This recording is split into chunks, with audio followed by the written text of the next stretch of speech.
Have you ever caught yourself moving through an entire day without truly remembering how you lived it? You wake up, scroll through your phone, rush through breakfast, fight traffic, answer emails, and suddenly it's evening. The day has vanished and you barely tasted it.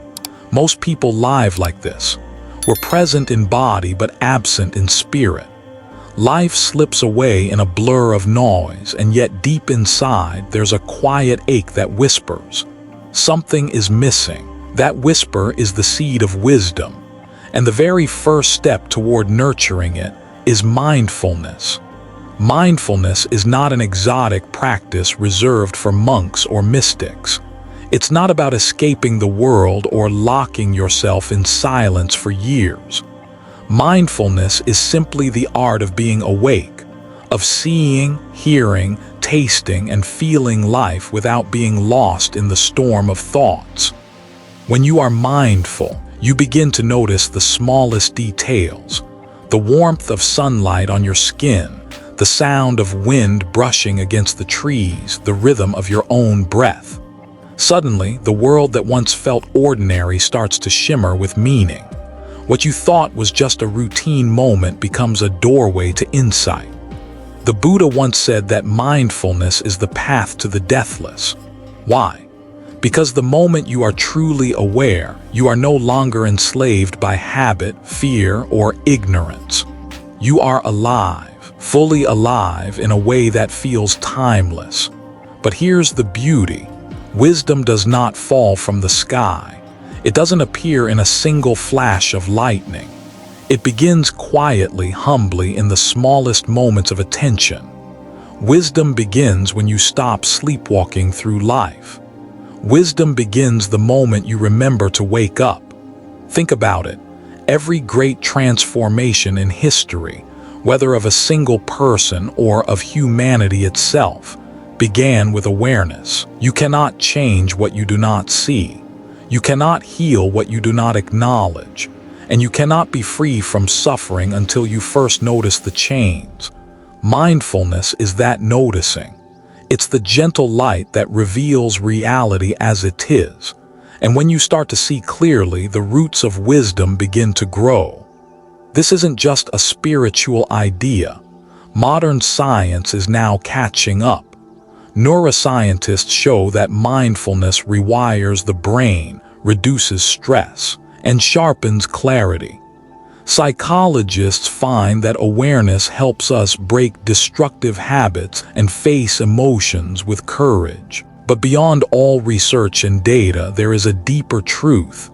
The human heart longs to be present because presence is our natural state. So let me ask you, when was the last time you were truly here, not replaying the past, not worrying about the future, not drowning in distractions? Just here, breathing, awake, alive. If you pause and take even a single conscious breath right now, you may notice something subtle, a softness, a shift, a glimpse of peace that's been with you all along. That single breath, that small moment of awareness, is the first step toward awakening. And it is from this step that wisdom begins to unfold. If mindfulness is the first step toward awakening, then what exactly is it? People often think mindfulness is simply concentration, or sitting cross-legged in silence with eyes closed. But in Buddhism, mindfulness, known as Sati in Pali, is much more profound. At its core, mindfulness is the ability to hold the present moment gently in awareness, without clinging, without pushing away, without drifting into distraction. It is not about controlling reality, but about witnessing it with clarity. Imagine this: you're eating an apple. Most of the time, you're not really eating the apple. You're chewing while scrolling on your phone, replaying an argument in your head, or rushing to finish because you're late. The apple is there, but you never truly taste it. Now picture eating that same apple mindfully. You notice the weight of it in your hand, the crisp sound as you bite, the burst of sweetness on your tongue, the way the juice spreads in your mouth. In that simple act, you're fully alive. The apple is no longer just food, it's an entire universe revealed in a single bite. That's mindfulness, being present with what is instead of being lost in what isn't.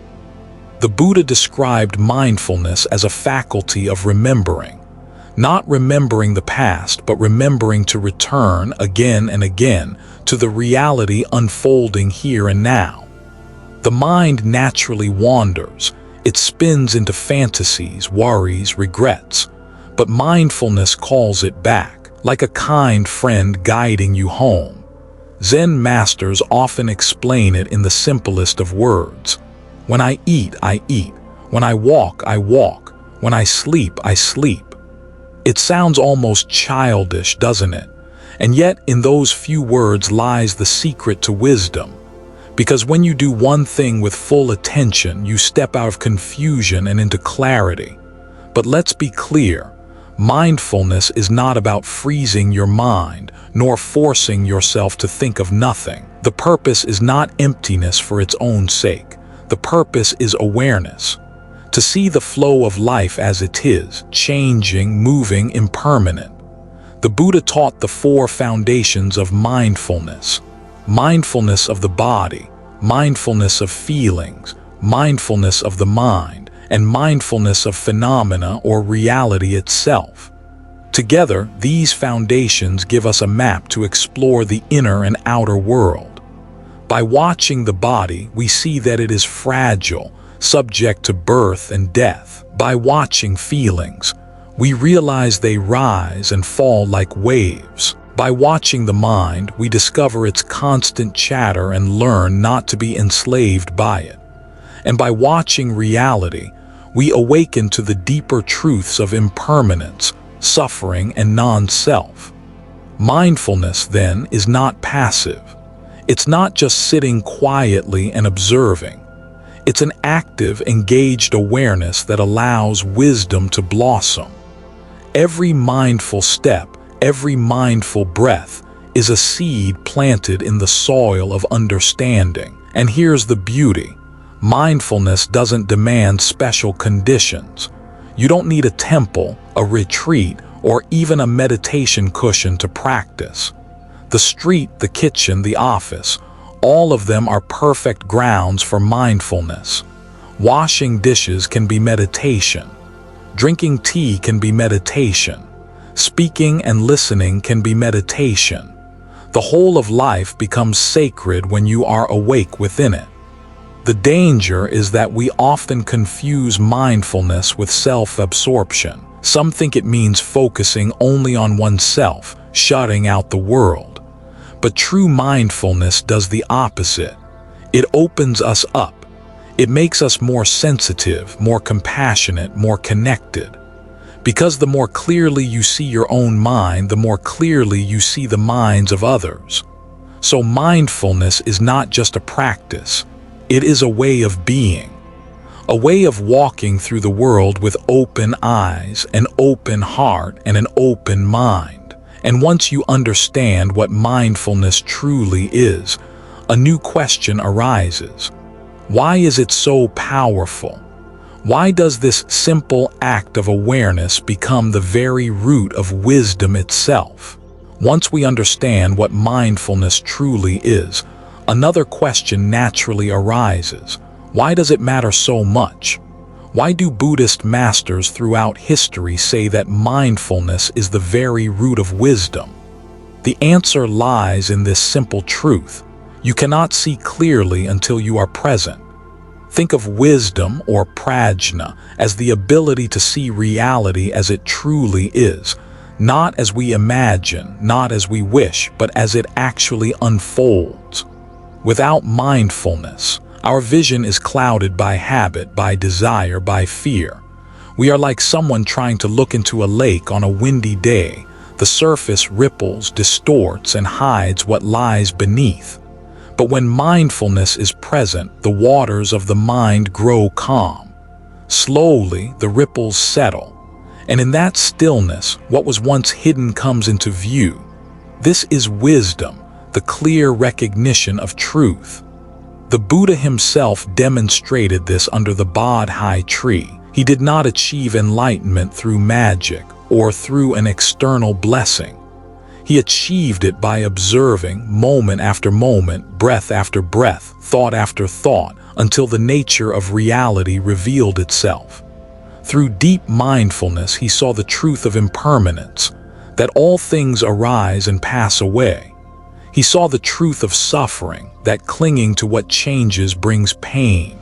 And he saw the truth of non-self, that nothing we call I is fixed or permanent. These insights are not abstract philosophies.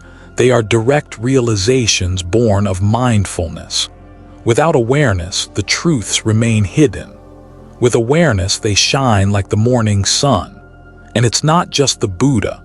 Each of us has glimpses of this in daily life. For example, when you pause long enough to notice your anger, you realize it is not permanent. It rises like a flame, burns for a while, and fades.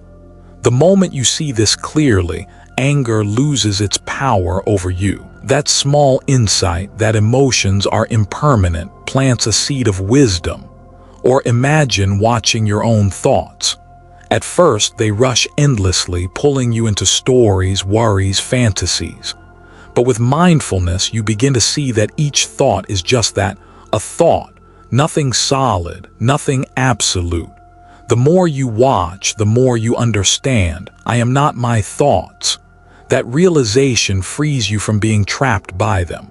That too is wisdom. So mindfulness doesn't just make you calm. It transforms the way you see everything. It teaches you to recognize patterns of clinging and craving, to notice the causes of suffering, to see through the illusions that keep you bound. In Buddhist tradition, this progression is sometimes described as a chain. Mindfulness leads to concentration. Concentration leads to insight, and insight leads to wisdom. It is like climbing a mountain path. Each step builds on the last, and with every step, the view becomes clearer. But here's something beautiful. You don't need to wait for enlightenment to taste this wisdom. Even small moments of mindfulness can reveal profound truths. Watching a single breath, you realize life is a continuous flow, never still, never graspable. Watching a single moment of pain, you see it eventually softens and changes. Watching a moment of joy, you realize it too is fleeting. And because of that, you treasure it more deeply. This is why mindfulness is not optional on the spiritual path. It is essential. Without it, wisdom has no foundation. With it, wisdom naturally blossoms. And it doesn't stop at personal insight. The more wisdom you gain, the more compassion naturally arises. Because when you see clearly that all beings are caught in impermanence, all beings struggle with suffering, you can no longer remain indifferent. Your heart begins to open. Your choices begin to change. This is why mindfulness is called the beginning of wisdom. It is the first spark that lights the lamp. It is the soil in which the tree of wisdom grows. And as that tree grows, its branches stretch outward, not only to free yourself, but to shelter others in shade and peace.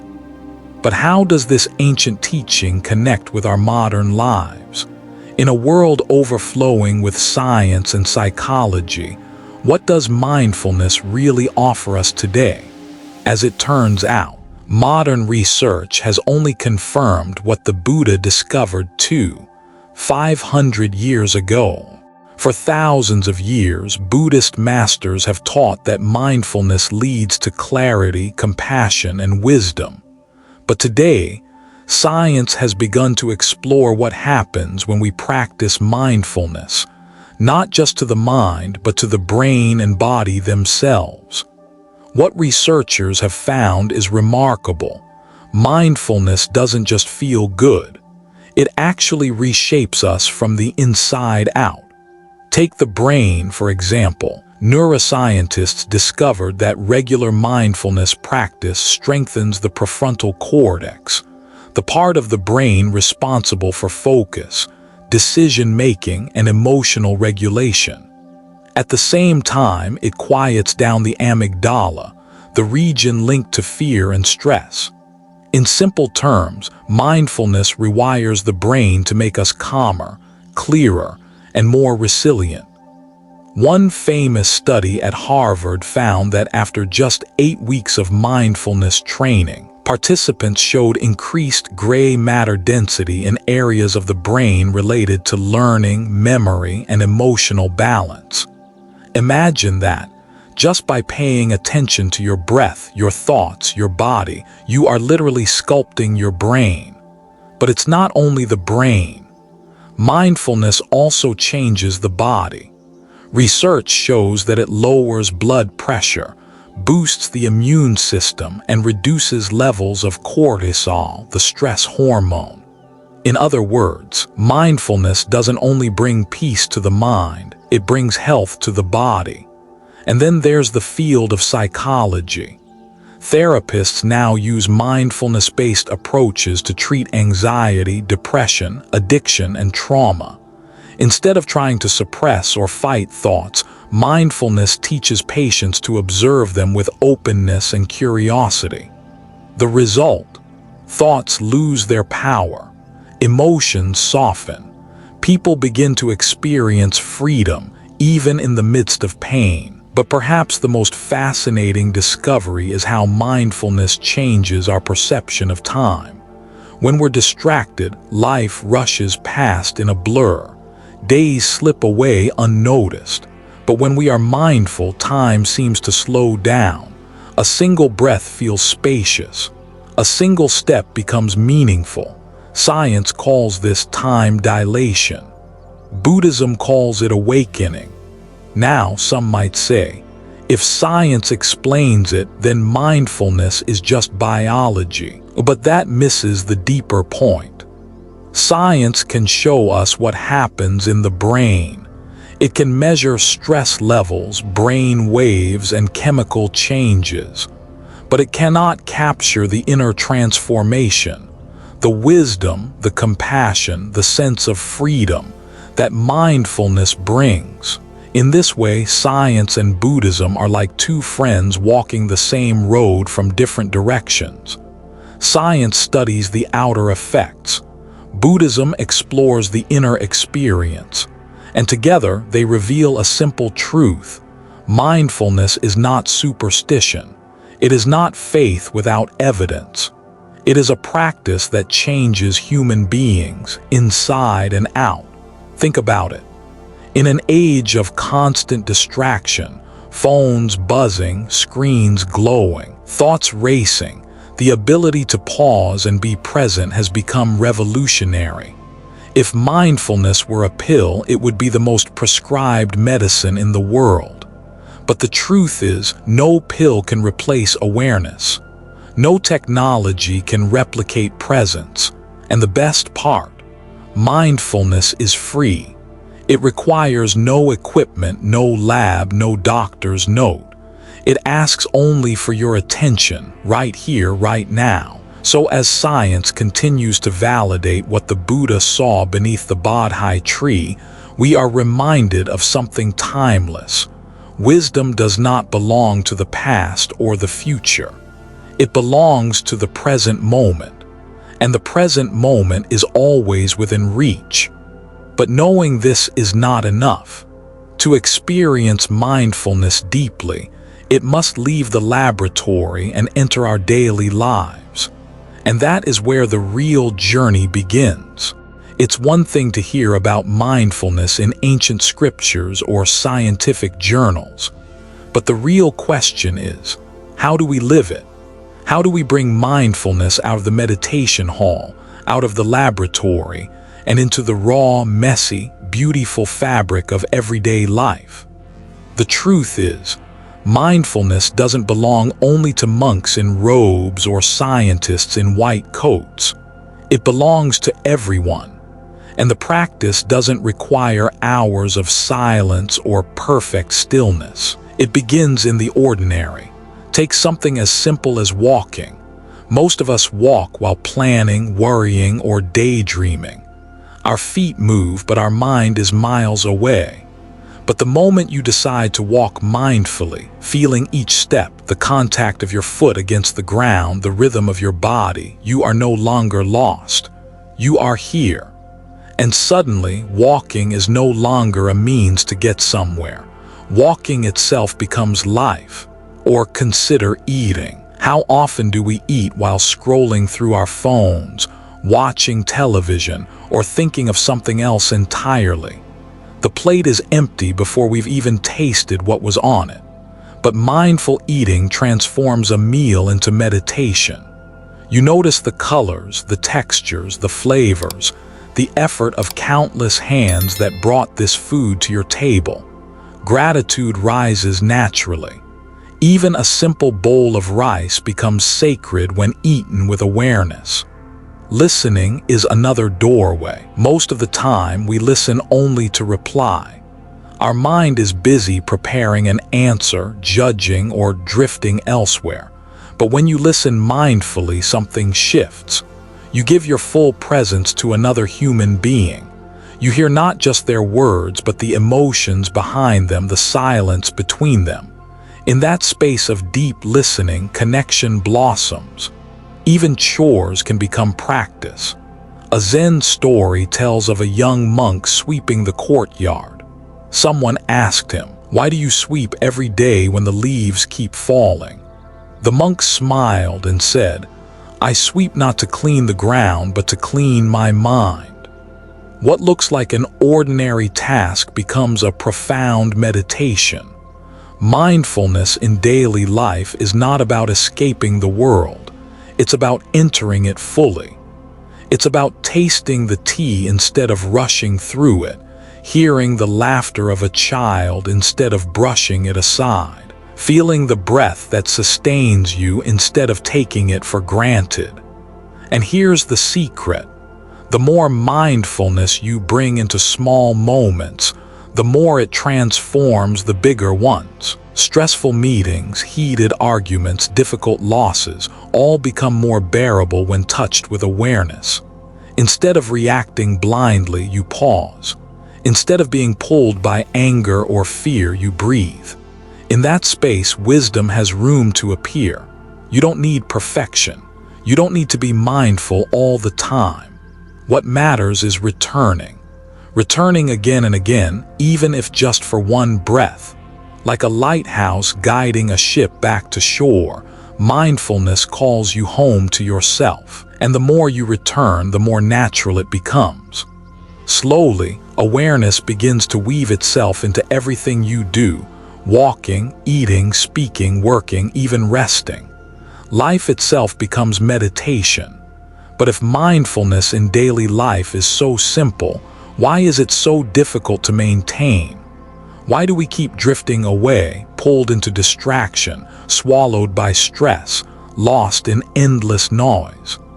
The answer lies in the obstacles that every mind must face.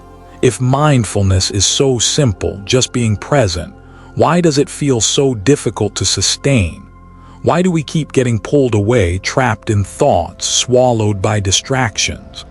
The answer is this: the mind itself is restless. Left unchecked, it leaps like a monkey from branch to branch, from memory to fantasy, from fear to desire. This is why the Buddha spoke of obstacles, the hindrances that cloud awareness and block the path to wisdom. The first obstacle is desire, the craving for what we don't have. We sit in meditation and the mind whispers, "What's for dinner? Maybe I should buy that new phone. Maybe life will be better if I just get one more thing." Desire pulls us out of the present, convincing us happiness is always somewhere else. The second is aversion, the push against what we dislike. A small irritation, a painful memory, the sound of someone coughing in the meditation hall. Suddenly, our mind resists. "I don't want this. Make it go away." But every push strengthens the chain of suffering. Instead of seeing clearly, we become prisoners of what we reject. The third is sloth and torpor, the heaviness of body and mind. You sit to meditate, and within minutes you're fighting drowsiness, sinking into fog. This dullness blinds us to the present like a mirror covered in dust. The fourth is restlessness and worry. The mind spins like a wheel. Thoughts chase each other endlessly. What if this happens? Did I say the wrong thing? What about tomorrow's meeting? Restlessness makes stillness feel impossible, scattering attention like leaves in the wind. And the fifth is doubt, that quiet voice that says, "Is this even working? Maybe mindfulness is a waste of time. Maybe I'll never change." Doubt is the thief that steals perseverance, the shadow that whispers defeat before we even try. Together, these 5 hindrances are like weeds in the soil of the mind. Left untended, they choke awareness, but when seen clearly, they lose their power. The key is not to fight them, but to notice them. When desire arises, you recognize it. Ah, craving is here. When anger stirs, you see it. Aversion is present. This gentle acknowledgement is itself mindfulness. And with mindfulness, the hindrance begins to dissolve like mist under the morning sun. Modern life only amplifies these obstacles. Our devices feed desire with endless advertisements. Social media fuels aversion with outrage. Entertainment lulls us into torpor. Constant notifications scatter our attention into restlessness. And a culture of doubt whispers, "You're not enough." But here's the gift of mindfulness. It turns even the obstacles into teachers. Each hindrance, once recognized, becomes a doorway to deeper wisdom. Desire shows us impermanence because no craving ever lasts. Aversion shows us suffering because resistance only multiplies pain. Sloth shows us the need for energy. Restlessness reveals our addiction to distraction. Doubt challenges us to trust direct experience rather than opinions. A Zen story tells of a student complaining to his master, "My mind is full of obstacles." The master replied, "Good, now you can begin to practice." Obstacles are not signs of failure, they are part of the path. Without them, mindfulness would remain shallow. With them, mindfulness gains depth, strength, and resilience. So, when the mind is restless, we breathe. When the body is heavy, we sit with patience. When doubt creeps in, we return to the simplicity of awareness, this step, this breath, this moment. Slowly, the obstacles lose their grip and mindfulness grows steady like a flame shielded from the wind. And as mindfulness steadies, something remarkable happens. It begins to open into insight. The mind doesn't just calm down, it begins to see clearly, to understand deeply. And this clarity is where true wisdom is born. Awareness is the seed. Insight is the flower. Mindfulness begins with simply noticing, your breath rising and falling, a thought drifting by, the sound of a bird in the distance. At first, it seems almost ordinary, just awareness. But as that awareness deepens, something subtle yet profound begins to unfold. Imagine standing at the shore of a lake.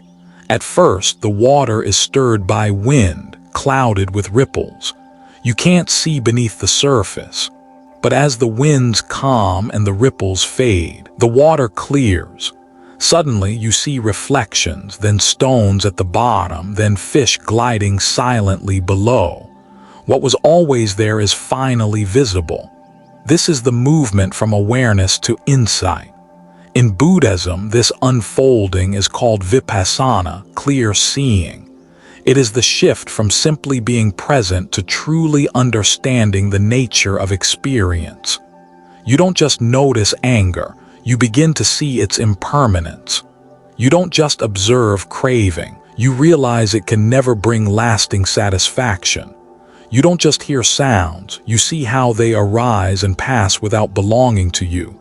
This shift changes everything. Take, for example, a moment of pain. Without mindfulness, the mind reacts instantly. I hate this, I need it to stop. With mindfulness, we pause. Here is pain. With insight, we see deeper. This pain arises, stays, and passes. It is not permanent. It is not me. Suddenly, suffering softens. We may still feel pain, but we are no longer chained to it. Insight reveals the three great truths the Buddha taught. Impermanence, everything changes, nothing lasts. Unsatisfactoriness, clinging, always leads to disappointment. Non-self, experiences happen, but they do not belong to a solid, unchanging I. When these truths are not just ideas but lived experiences, the mind shifts. We stop chasing illusions. We stop fighting shadows. We begin to walk with a kind of freedom that no external circumstance can take away. But here's the mystery. Insight is not forced. You can't grab it with effort, can't demand it like a prize. It arises naturally when awareness is steady and open, when the heart is quiet enough to listen. Just as a seed doesn't become a flower overnight, mindfulness ripens into wisdom through patience, care, and consistent practice. Many practitioners describe the first taste of insight as both simple and overwhelming. Simple because it feels so obvious. Of course, everything changes. Overwhelming because it shatters the way we've always seen ourselves and the world. It's like turning on a light in a room you've lived in for years. You suddenly see the space clearly, and nothing can ever look the same again. And here's the beauty. Once awareness blooms into insight, mindfulness is no longer just about stress relief or calm. It becomes a gateway to liberation. You begin to understand not just how to live more peacefully, but why suffering exists at all and how it can end. This is why Buddhist teachers often say, mindfulness is the path, insight is the destination. But even that is incomplete, because the path and the destination are not separate. Every moment of true mindfulness already carries the seed of wisdom. Each step of awareness is already a glimpse of freedom. So we continue to practice, not to chase insight, but to prepare the ground where it can naturally arise. Just as a farmer cannot force the seed to sprout, but can till the soil, water it, and give it sunlight, so we nurture mindfulness until wisdom blossoms on its own. And as insight begins to take root, it doesn't stay confined to meditation. It spills over into how we see ourselves, how we relate to others, how we live in the world. It shapes our choices, our values, our way of being. It becomes the compass that guides us through life's uncertainty with clarity and compassion. Awareness is the seed. Insight is the flower. Together, they form the living path to wisdom. And as we walk this path, a natural question arises. How do we move beyond the cushion, beyond our personal practice, to let this wisdom shape our actions in the world?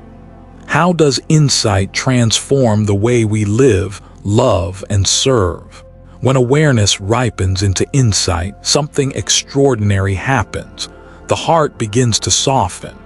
Mindfulness doesn't just show us the nature of reality, it awakens compassion. Think of it this way. When we are lost in our own thoughts, chasing desires or fighting fears, our world feels small, centered only on me. But the moment mindfulness opens our eyes, we begin to notice the truth that everyone else is caught in this same storm.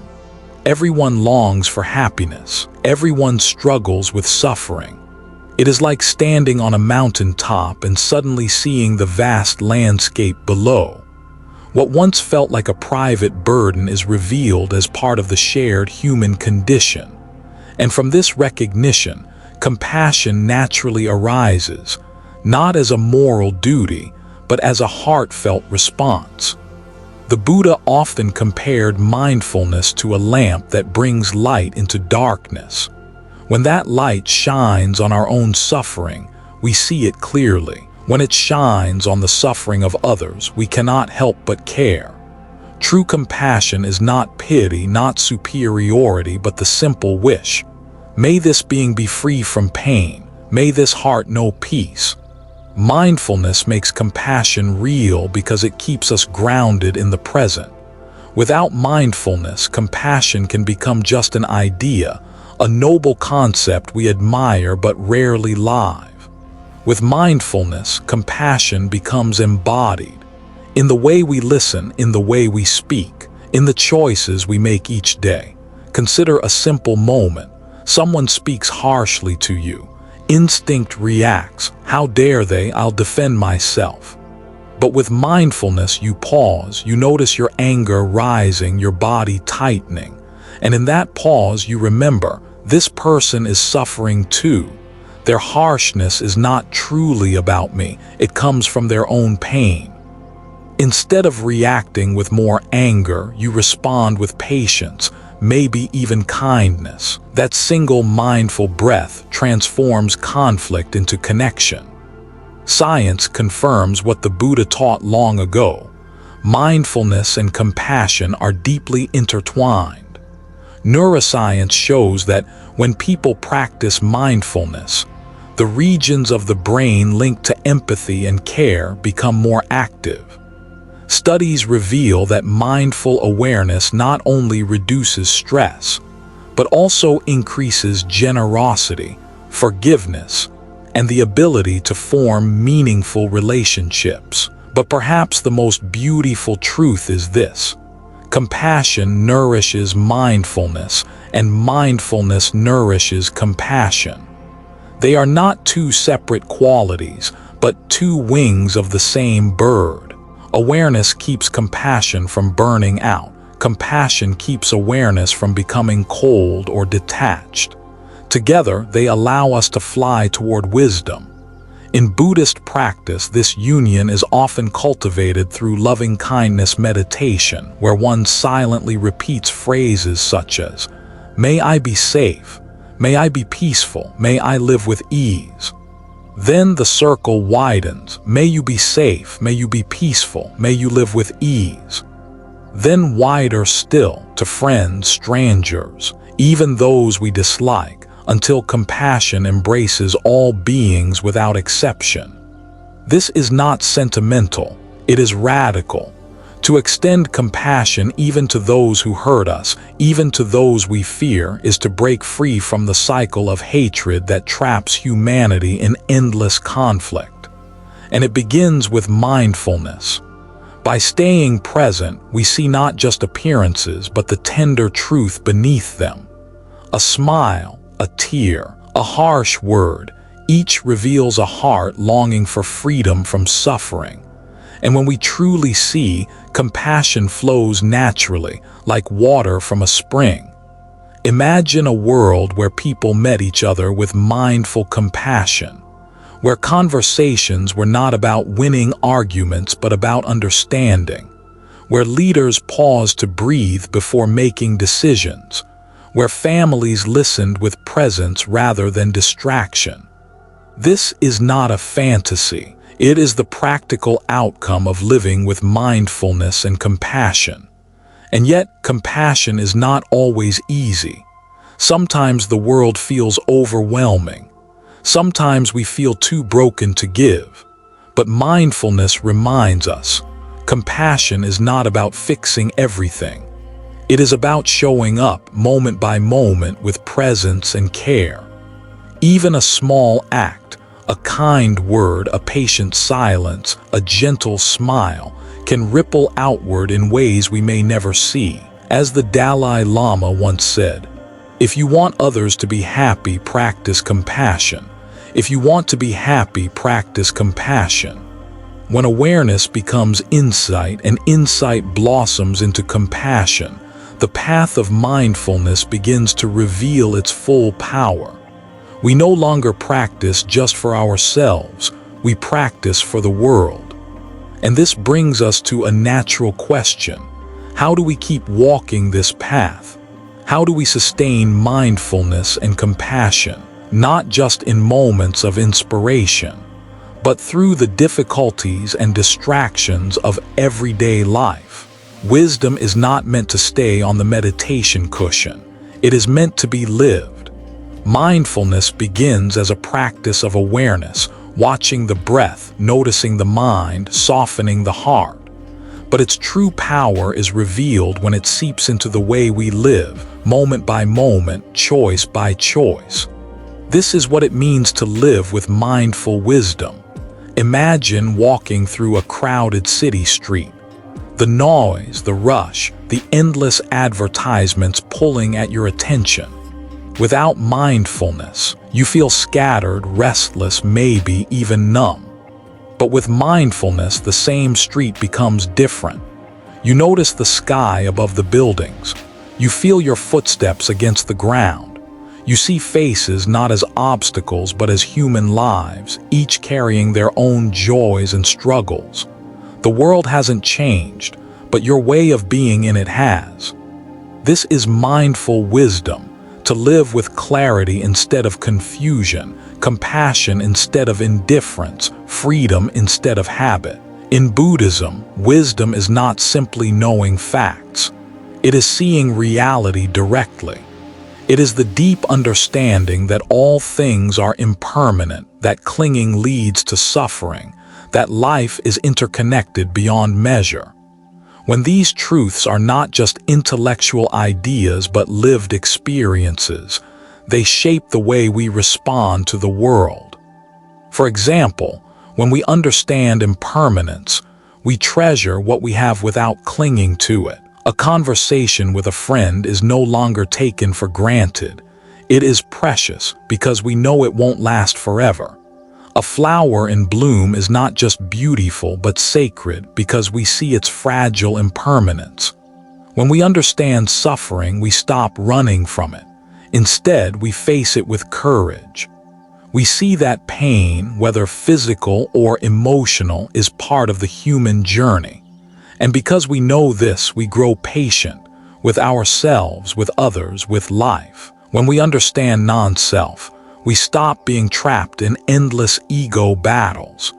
We see that me and you are not fixed walls but flowing rivers, shaped by conditions, interconnected in ways too vast to measure. This frees us from the need to always win, to always prove, to always defend. We can simply be and allow others to be.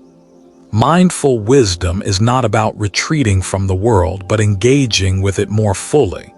It means eating with awareness, working with integrity, loving with presence, resting without guilt. It means bringing compassion into conversations, patience into challenges, and clarity into decisions. And here is the secret. Living with mindful wisdom doesn't make life perfect. The ups and downs remain. Joy and sorrow still come and go. But the way we hold them changes. Instead of being tossed around by every wave, we become like the ocean itself, vast, deep, unshaken by the surface storms. There is a Zen saying, before enlightenment, chop wood, carry water. After enlightenment, chop wood, carry water. On the outside, nothing changes. You still live your life, go to work, care for family, wash the dishes. But inside, everything changes. The way you relate to life is infused with presence, peace, and wisdom. Living with mindful wisdom also means we become a light for others, sometimes without even realizing it. The calm way you breathe in a heated moment, the patient way you listen, the gentle way you smile. These small actions ripple outward. They remind others that peace is possible, that wisdom is real. This is how mindfulness transforms from personal practice to collective healing.